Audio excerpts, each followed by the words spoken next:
welcome to the Guardian Chronicles. For today's episode, I want to calm things down a little bit, because I got a little tense in the last episode. So, let's do that. Thankfully, I did not make this episode after the Minnesota series, because if I did, it would have looked a little something like this.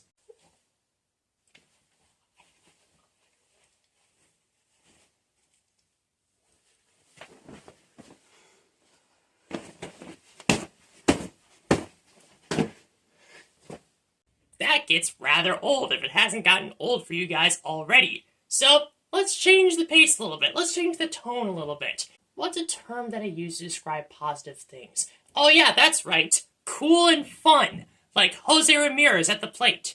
He has an 18-game hitting streak now. That's pretty cool. He is actually one of the two Indians players to get a hit today against Tariq Skubal. Thank you for doing your job. And thank you for being our best player. Much appreciated. That dude is honestly the embodiment of why the Cleveland baseball team can be 6 games above 500 while still having a run differential of -11. The Texas Rangers also have a run differential of -11 at this point of the year, but they are 2 games under 500. Why are we 6 games over while the Rangers are 2 games under?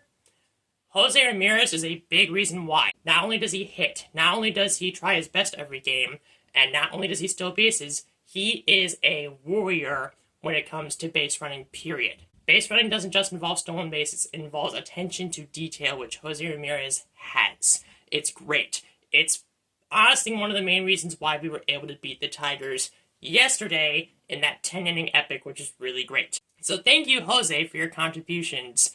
You are my MVP for this team so far. Thank you very much. Let's see. There are other players who are cool and fun, like Carlos Santana. He is once again the walk king, just like he was when he played for the Indians in the past. He was the king of walks then. He is the king of walks today. He's got 27 walks this year, while only striking out 36 times. That's a ratio of 3 walks to 4 strikeouts, which is really good. It'd be really nice if someone other than José Ramirez, Carlos Santana, or Steven Kwan could have a walk-to-strikeout ratio of greater than 0.5. But unfortunately, nobody else walks, and everybody else strikes out a ton. Like, they strike out 2,000 pounds. That's how many times they strike out. They strike out a ton. Let's get back to the positives. Let's talk about some cool things. How about this Slade Cecconi kid? I kind of like this guy.